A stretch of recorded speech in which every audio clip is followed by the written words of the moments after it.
Crankbaits are one of my favorite ways to catch a bass. And through years of experimentation and also a lot of work with some of the world's best crankbait fishermen, I've kind of come up with 5 colors that will cover your bases regardless of the situation. One of the most universal colors that you can use when you're fishing, especially in low light conditions or especially stained water, even muddy water, is a Firetiger. It's got good color contrast, which is perfect for overcast conditions, stained to even muddy water. Crawfish colors are really good within a couple days on either side of a full moon, and they're good all the time in the early spring.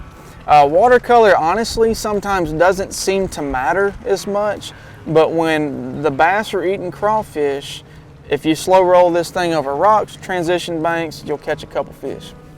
It's hard to go wrong with a shad colored crankbait. Honestly, if you see shad anywhere in the pocket you're fishing, bass always eat shad. They eat it year round. So this is kind of your fail safe. It's not the best in stained water, kind of, 1 to 3 foot of clarity is when it really shines, but it's an excellent choice. All right, and this color right here is Rootbeer chartreuse, and I hate to talk about it, to be honest, because I've caught a lot of big bass on there.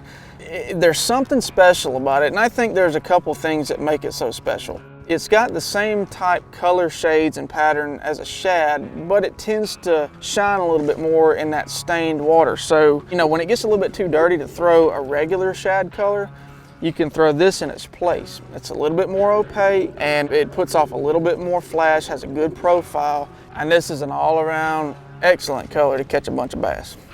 And finally, you have Brim and Bluegill colored crankbaits. Big bass love to eat Brim and Bluegill.